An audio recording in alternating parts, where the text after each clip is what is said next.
Assalamualaikum warahmatullahi wabarakatuh. Tiga hal yang dapat menjadi sebab memperoleh kedudukan yang tinggi di akhirat nanti adalah: yang pertama, membudayakan ucapan salam, memberikan makan kepada tamu dan orang yang lapar, sholat tahajud di tengah malam saat orang-orang sedang tidur nyenyak. Adapun tiga hal yang dapat menghapuskan dosa adalah menyempurnakan wudhu di waktu udara sangat dingin, melangkahkan kaki menuju sholat berjamaah, menunggu sholat sesudah melakukan sholat.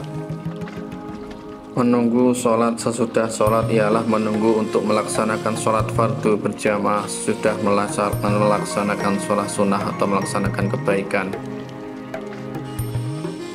Jibril berkata kepada Nabi Muhammad, "Wahai Muhammad, hiduplah kamu sehendakmu, maka sesungguhnya kamu akan mati. Dan cintailah orang yang kamu hendaki, maka sesungguhnya kamu akan meninggalkannya. Dan beramallah sekehendakmu, maka sesungguhnya kamu akan mendapat balasan." Nabi Shallallahu Alaihi Wasallam telah bersabda bahwa ada tiga golongan manusia yang akan diberi kedudukan oleh Allah di bawah teduhnya arsy Allah di hari kiamat, saat tidak ada tempat berteduh kecuali teduhnya arsy, yaitu: yang pertama, orang yang berwudu di saat udara sangat dingin; yang kedua, orang yang berjalan ke masjid di waktu gelap; yang ketiga, orang yang suka memberi makan orang yang lapar.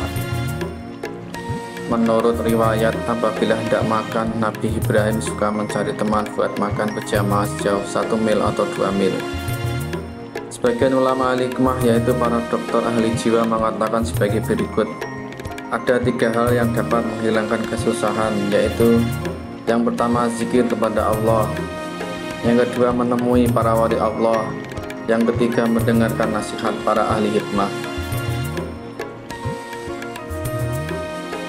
Hasan Basri radhiyallahu, salah seorang pemuka golongan tabi'in, berkata, orang yang tidak memiliki sopan santun berarti dia tidak berilmu. Orang yang tidak sabar berarti ia tidak menghayati agamanya. Dan orang yang tidak memiliki sifat wara berarti tidak memiliki derajat. Yang pertama, sabar dalam menghadapi musibah. Yang kedua, sabar dalam menghadapi kesulitan. Yang ketiga, sabar dalam melaksanakan taat. Yang keempat, sabar dalam menjauhi maksiat. Yang disebut dengan sifat wara ialah hati-hati, tidak suka terhadap barang yang haram, makruh, dan syubhat. Syubhat ialah sesuatu yang tidak jelas halal dan haramnya. Telah diriwayatkan bahwa seorang laki-laki dari kalangan Bani Israel pergi untuk menuntut ilmu. Kebetulan berita itu sampai kepada Nabi mereka. Maka Nabi itu berkata kepada laki-laki tersebut sebagai berikut: wahai pemuda, sesungguhnya aku akan menasihati kamu dengan tiga hal yang di dalamnya terdapat ilmu orang-orang yang terdahulu dan orang-orang yang datang kemudian, yaitu: takutlah kamu kepada Allah kapan dan di mana saja. Jaga lisanmu dari manusia. Janganlah kamu berkata kepada mereka kecuali mengajak kepada kebaikan. Lihatlah roti yang kamu makan, janganlah kamu makan kecuali roti itu kamu peroleh dari jalan yang halal. Pemuda tersebut ternyata kemudian tidak mau pindah ke tempat lain untuk mencari ilmu. Diriwayatkan bahwa seorang laki-laki dari kaum Bani Israel telah mengumpulkan 80 peti ilmu. Akan tetapi dia tidak mengambil manfaat dari ilmunya itu.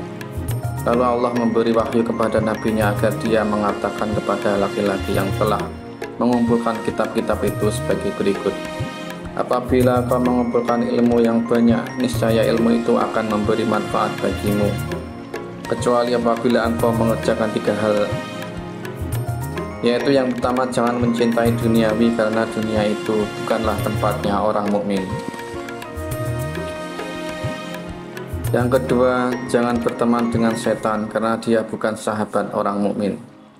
Jangan menyiksa seseorang karena menyakiti itu bukan pekerjaan orang mukmin. Dunia bukan tempat orang mukmin, maksudnya bukan tempat menerima balasan bagi orang mukmin, karena tempat menerima pahala adalah surga. Adapun jika mendapatkan keuntungan sesudah beribadah atau beramal soleh itu hanyalah merupakan hikmah. Sedangkan jika mendapatkan kecelakaan itu bukan siksa bagi mukmin, akan tetapi hanya merupakan peringatan. Menemani setan maksudnya menaati perintahnya dan membantah perintah Allah.